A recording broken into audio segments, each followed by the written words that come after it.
स्वागत है आप सभी का आपके अपने केबीसी किंगडम बायोलॉजी क्लासेस में। मैं विवेकानंद और आप सभी मेरे साथ पढ़ रहे हैं biology for class 12 and NEET UG preparation. अभी हम लोग पढ़ रहे हैं चैप्टर 3 ह्यूमन रिप्रोडक्शन और आज का हमारा टॉपिक है मेंस्ट्रुअल साइकिल। तो चलिए भाई शुरू करते हैं। चलिए सबसे पहले तो हम लोग टॉपिक मेंशन कर लेते हैं मेंस्ट्रुअल साइकिल।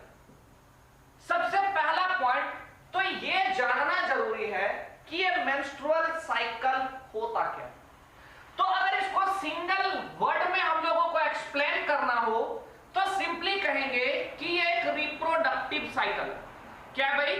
Reproductive cycle. अब कहते हैं कि ये जो रिप्रोडक्टिव साइकिल है ये होता किसमें, तो हम लोग आंसर देंगे फीमेल प्राइमेट्स में। किसमें भाई? Female primates. ध्यान से देखिएगा कि फीमेल प्राइमेट्स में होने वाले रिप्रोडक्टिव साइकिल को क्या नाम दिया जाता है भाई? Menstrual cycle. कहते हैं कि ये एवरेज 28 टू 29 डेज पर रिपीट होता है। क्या होता है भाई? रिपीट। सिंपली देखिएगा इसको कैसे डिफाइन करेंगे कि reproductive cycle in female primates which repeats at an average 28 to 29 day, इसी को हम लोग क्या कहते हैं भाई? menstrual cycle। तो ये डेफिनेशन आप लोग याद रखिएगा, बोर्ड्स में आता है। और जनरली अगर हम लोग ऑब्जेक्टिव की बात करेंगे तो पहला ऑब्जेक्टिव यहां से बनेगा कि menstrual cycle कितने डेज पर रिपीट होता है। तो आंसर दीजिएगा 28 टू 29 डेज। ये वेरी करता रहता है। हो सकता है कि ये 25 दिन में खत्म हो जाए, हो सकता है कि अगला ये 34-35 दिन तक चला जाए, बट एवरेज अगर बात करेंगे तो 28 टू 29 डेज का होगा। फिर हम लोग बात करेंगे दूसरे क्वेश्चन की, तो यहां से बनेगा कि ये जो रिप्रोडक्टिव साइकिल है मेंस्ट्रुअल साइकिल, ये प्राइमेट्स में होता है या नॉन प्राइमेट्स में। कहते हैं आंसर क्या देंगे भाई? प्राइमेट्स में। अगर नॉन प्राइमेट्स के रिप्रोडक्टिव साइकिल की बात करेंगे तो हम लोगों ने चैप्टर 1 में पढ़ा था, उसे नाम देते हैं ओस्ट्रस साइकिल। क्या नाम देते हैं भाई? ओस्ट्रस साइकिल। अगर किसकी बात करी जाए? नॉन प्राइमेट्स की। तो नॉन प्राइमेट्स के रिप्रोडक्टिव साइकिल, ध्यान से देखिएगा भाई, रिप्रोडक्टिव साइकिल को क्या नाम दिया जाता है? Oestrus cycle. एस्ट्रस को आप लोग ऐसे भी लिख सकते हैं, लेकिन ऐसे भी लिखिएगा तो गलत नहीं होगा। तो कहते हैं नॉन प्राइमेट्स में होने वाले रिप्रोडक्टिव साइकिल को एस्ट्रस साइकिल कहा जाता है, जबकि प्राइमेट्स में होने वाले रिप्रोडक्टिव साइकिल को मेंस्ट्रुअल साइकिल कहा जाता है। क्लियर है भाई? यहां पर ये at an average 28 to 29 days पर रिपीट होता रहता है। क्लियर है भाई? अब अगर इसको हम लोग को डिफाइन करना हो तो कैसे डिफाइन करेंगे? चलिए डिफाइन भी कर देते हैं। देखिए भाई, it is reproductive cycle of female primates which is repeated at an average interval of 28 to 29 days.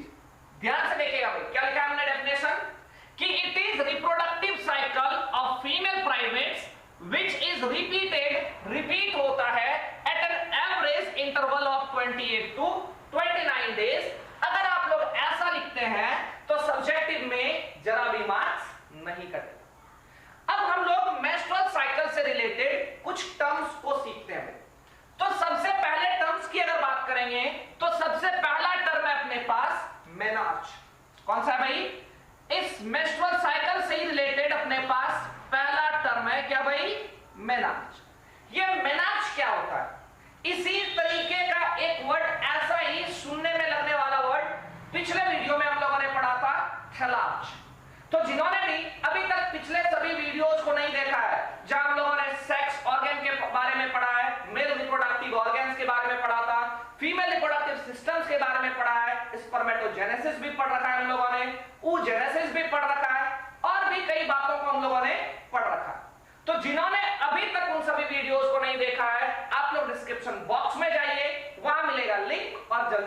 देख लीजिए। तो चलिए भाई, एक वर्ड अपने पास अभी क्या, मेनार्च। क्या भाई, मेनार्च। इस मेनार्च का मतलब क्या होता है? कहते हैं कि पहली बार जो मेंस्ट्रुअल साइकिल स्टार्ट होता है, कब? कहते हैं कि जब कोई बच्ची प्यूबर्टी एज में इंटर करती है और मेंस्ट्रुअल साइकिल पहली बार होता है, तो इसी पहली बार के मेंस्ट्रुअल साइकिल को हम लोग क्या कहते हैं भाई, मेनार्च। क्या बोलेंगे, मेनार्च। तो हम लोग क्या बोलेंगे भाई, onset of first menstrual cycle.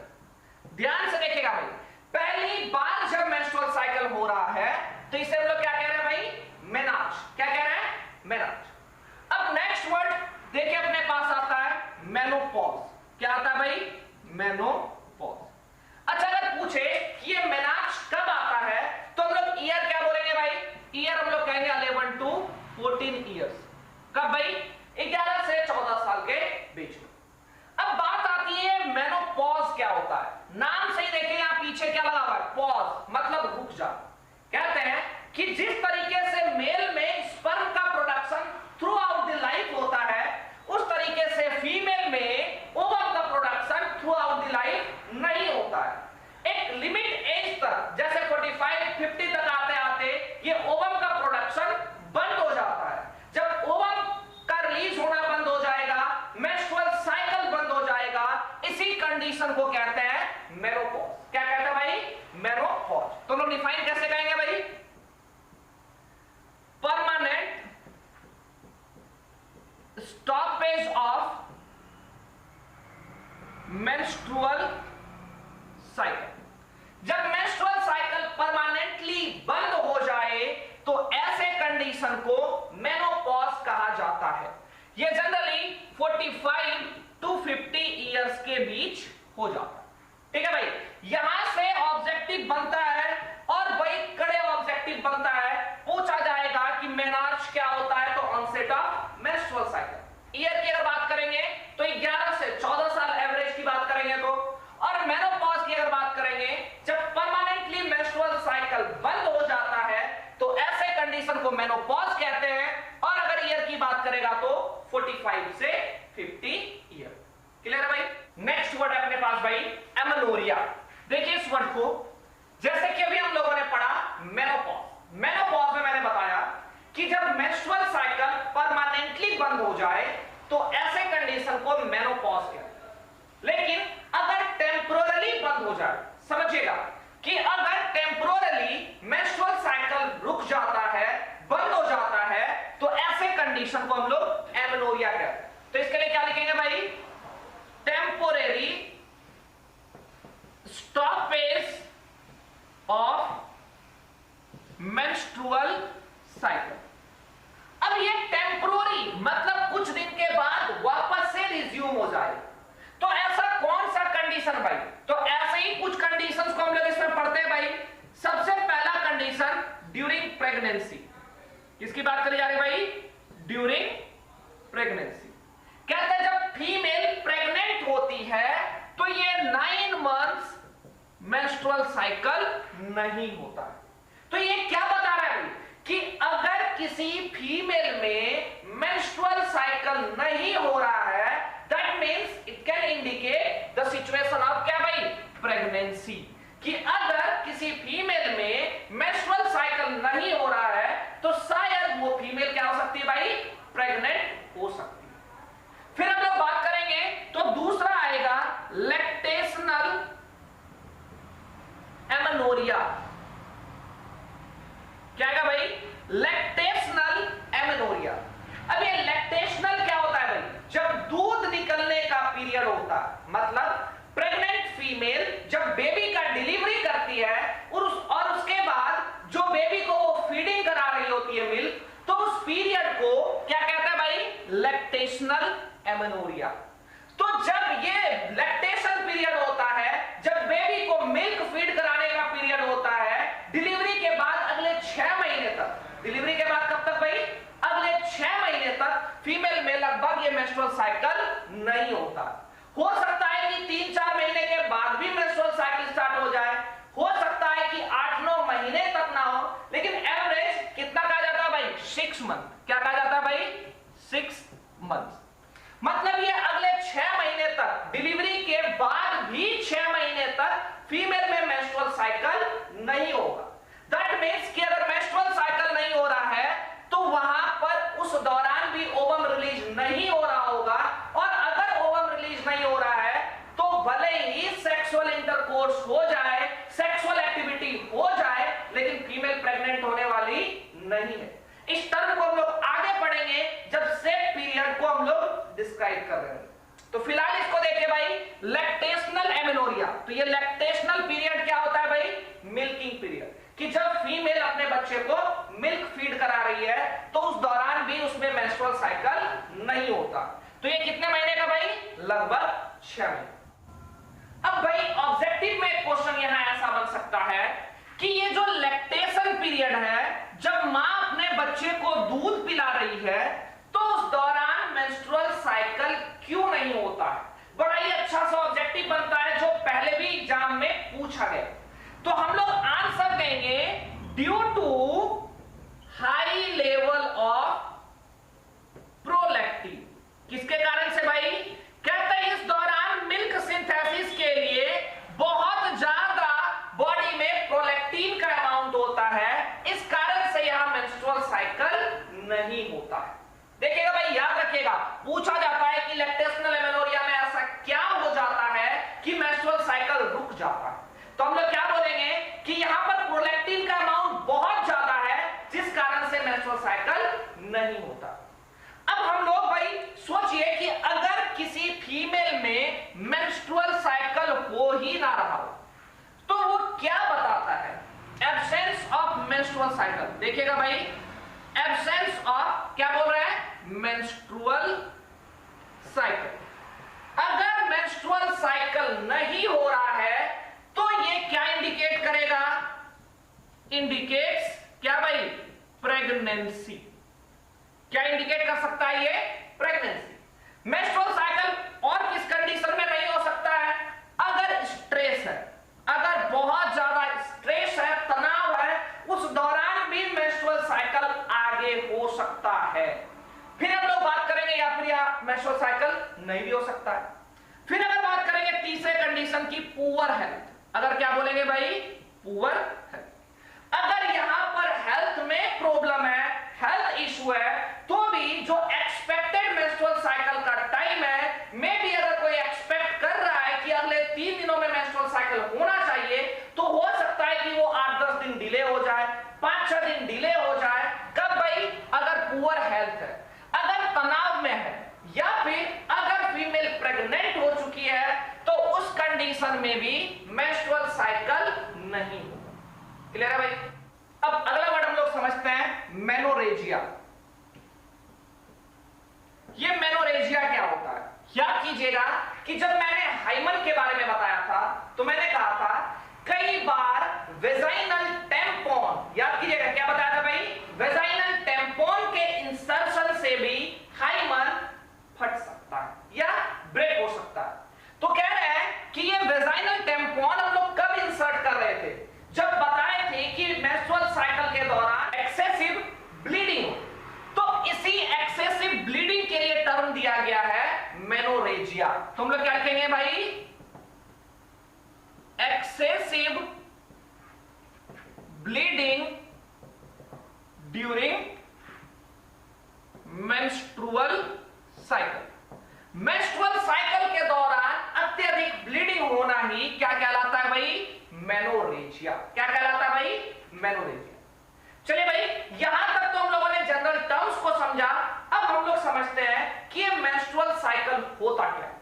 तो इस मेंस्ट्रुअल साइकिल को समझने के लिए हम लोग एक कहानी से रिलेट करेंगे ताकि हम लोग इसको फिर वापस कभी ना भूलें।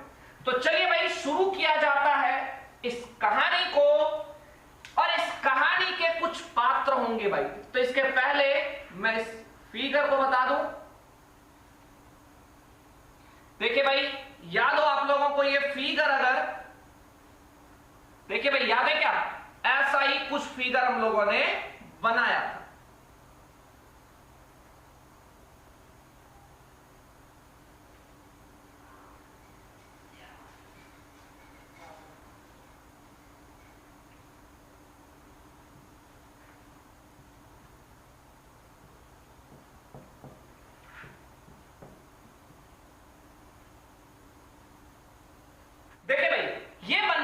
Female reproductive system. अब इसी फिगर के सहारे और मैं जो कहानी बताने जा रहा हूं उस कहानी के जरिए आप मेंस्ट्रुअल साइकिल को समझिए। सबसे पहली बात तो ये जो हम लोग सारी प्रोसेसेस की बात कर रहे हैं किसमें पढ़ रहे हैं भाई? ह्यूमन में। और ह्यूमन में कौन सा रिप्रोडक्शन होता है भाई? Sexual reproduction. कौन सा रिप्रोडक्शन भाई? सेक्सुअल। अगर सेक्सुअल रिप्रोडक्शन की बात करेंगे तो यहां एक स्पर्म होगा और एक क्या होगी भाई? ओवम। और इन दोनों के बीच में क्या होता है भाई? फर्टिलाइजेशन, जिससे क्या बन जाता है? जायगोट। मान लीजिए कि ये स्पर्म दूल्हा है। ये क्या है भाई? दूल्हा। तो चलिए मैं लिख देता हूं दूल्हा। और ये ओवम को यहां रिप्रेजेंट करते हैं हम लोग दुल्हन से। किससे भाई? दुल्हन से। समझने का कोशिश कीजिएगा ताकि आपके लिए ये कहानी और ये मेंस्ट्रुअल साइकिल बहुत आसान हो जाए। तो यहां हम लोग स्पर्म किसके जैसा हम लोग रिप्रेजेंट कर रहे हैं भाई? दूल्हा। और ये ओवम क्या हो जाएगी भाई? दुल्हन। क्योंकि सेक्सुअल रिप्रोडक्शन में मेल और फीमेल गैमेट का फ्यूजन होता है। इसको हम लोग कहानी से समझ रहे हैं। अब सोचिए कि ये कहानी क्या है? ये कहानी कहता है कि एक लड़के का और एक लड़की का शादी फिक्स हो जाता है। किसका फिक्स हो जाता है भाई? एक लड़के का और एक लड़की का शादी फिक्स हो जाता है। अब ये बताइए कि लड़का जनरली लड़का लड़की के घर जाता है या लड़की वाले लड़के वाले के घर जाते हैं?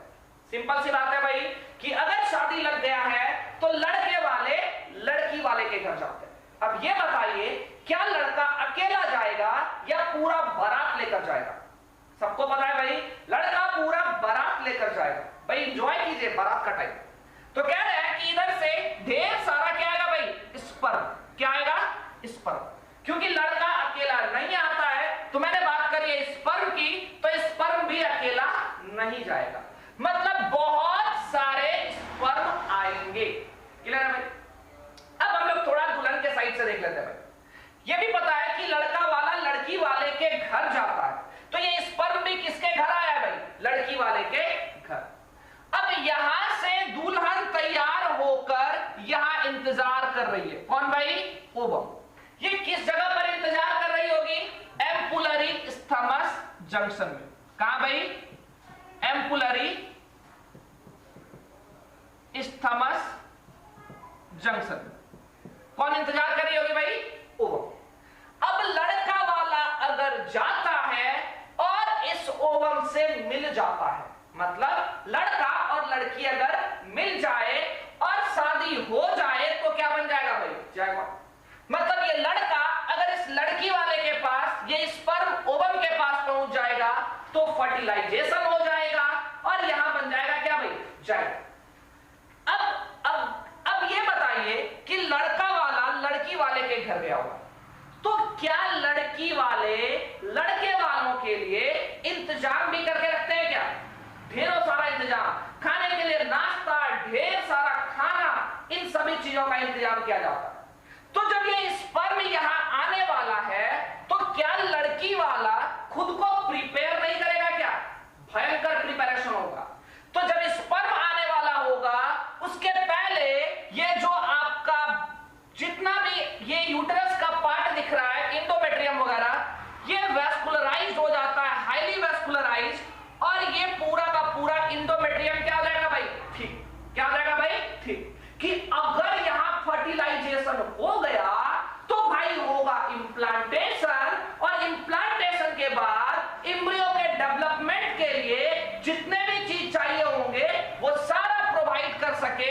इसलिए ये जो इंडोमेट्रियम होता है, ये जो अंदर वाला लेयर है, वो हाईली वेस्कुलराइज्ड हो जाता है। जैसे कि लड़के वाले आने वाले हैं बारात, तो लड़की वाले घर में बहुत तैयारी कर लेते हैं, वैसा ही यहां पर अंदर में हो गया तैयारी। अब कहते हैं सोचिए अगर कंडीशन ऐसा हो कि लड़की वाले ने पूरा तैयारी कर लिया है और लड़का आया ही नहीं। ले भाई हो गया लोचा कि लड़का आया ही नहीं, तो बताइए कि यहां जितना भी प्रिपरेशन किया गया था ये रहेगा या बर्बाद हो गया? भाई ये सारा प्रिपरेशन फालतू हो गया। अब ये सारे बने खाना, उतना सारा खाना खाना भी तो पॉसिबल नहीं है। ये सारा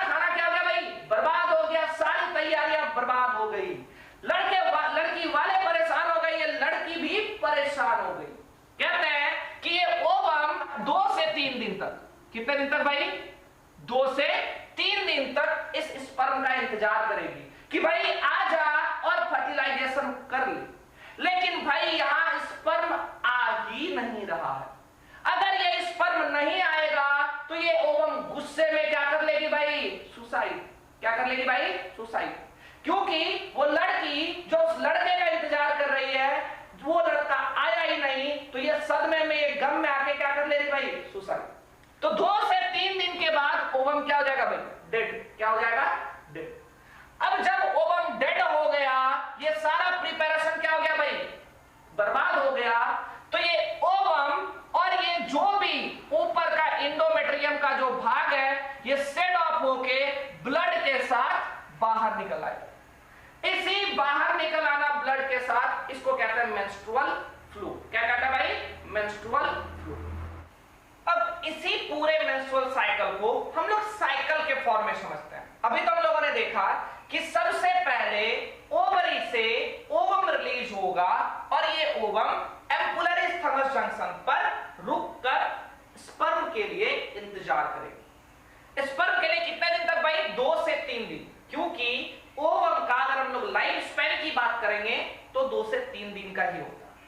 फिर कहते हैं स्पर्म आने वाला है, तो ये इंडोमेट्रियम का, ये जो आपका यूट्रस का इंडोमेट्रियम है, ये हाईली वैस्कुलराइज्ड हो जाता है। क्योंकि अगर फर्टिलाइजेशन हो गया और इम्प्लांटेशन हो गई तो बेबी का अच्छे तरीके से यहां पर सारा भरण पोषण हो पाए, उसके लिए ये हाईली वैस्कुलराइज्ड हो जाता है।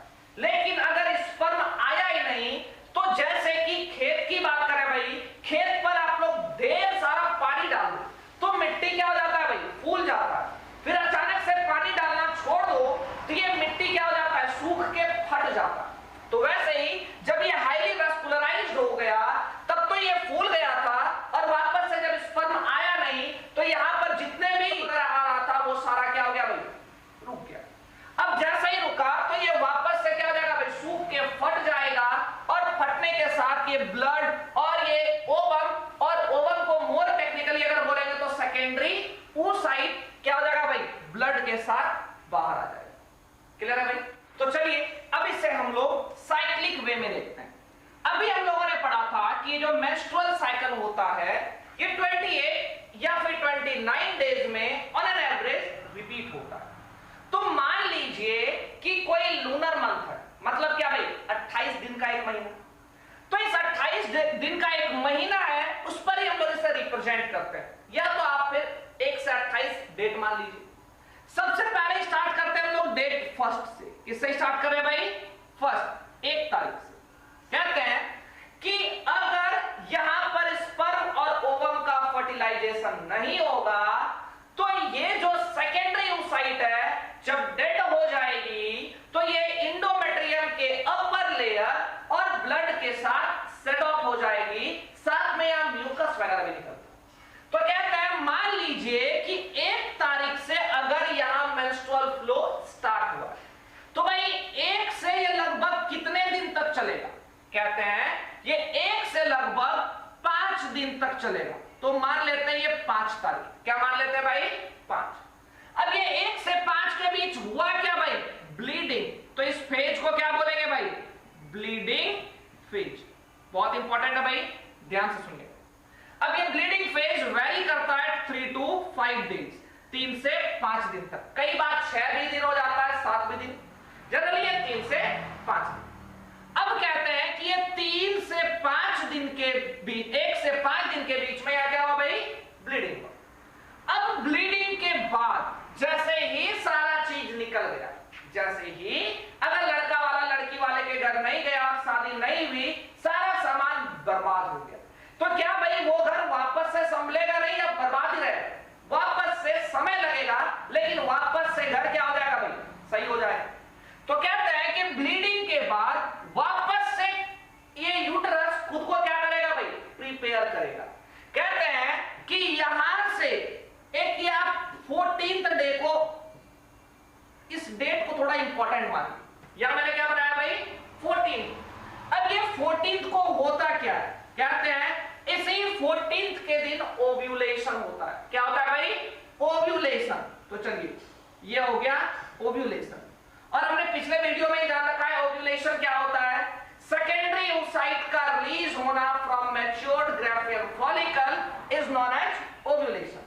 मतलब इस 14th डेट को ही सेकेंडरी oocyte बाहर निकला है, या सिंपली अभी हम लोग यहां ओवम बोल लेते हैं। क्या निकला है भाई? ओवम। अब ओवम 14th को बाहर निकला है, मतलब 5 से लेकर 14th तक यूट्रस को खुद को क्या करना पड़ेगा भाई? प्रिपेयर करना पड़ेगा। क्या करना पड़ेगा? प्रिपेयर। इस फेज में ही फॉलिकल्स का भी क्या होगा भाई? ग्राफियल फॉलिकल्स का भी क्या होगा? यहां पर डेवलपमेंट होगा, फॉर्मेशन होगा। तो इस फेज को देख के भाई क्या नाम देते हैं? ये पहला फेज था और ये है दूसरा। इस फेज को कहते हैं फॉलिक्यूलर फेज। इस फेज का और भी नाम है भाई, ये ओव्यूलेशन से पहले का फेज है, तो इसे प्री ओव्यूलेटरी फेज भी कहा जाता है। इसी फेज को प्रोलिफेरेटिव फेज भी कहा जाता है, और इसी फेज को एस्ट्रोजेनिक क्या बोला जाता है भाई? Oestrogenic phase. इन सब के बारे में हम लोग जानेंगे, फिलहाल अभी हम लोग नाम जान लेते हैं कि इस 5 से 14 तक ये जो सेकंड फेज है, इसे फॉलिक्यूलर फेज या प्री ओव्यूलेटरी फेज या प्रोलिफेरेटिव फेज या एस्ट्रोजेनिक फेज कहा जाता है। 14th को जब ओवम का रिलीज हो जाएगा और स्पर्म नहीं आया, मतलब फर्टिलाइजेशन नहीं हुआ, तो जितने भी यूट्रस में प्रिपरेशन किए गए थे वो सारा प्रिपरेशन अब क्या हो जाएगा भाई? खत्म हो जाएगा, और वहां जितने भी तैयारी करी गई थी वो भी क्या हो जाएगा भाई? खत्म।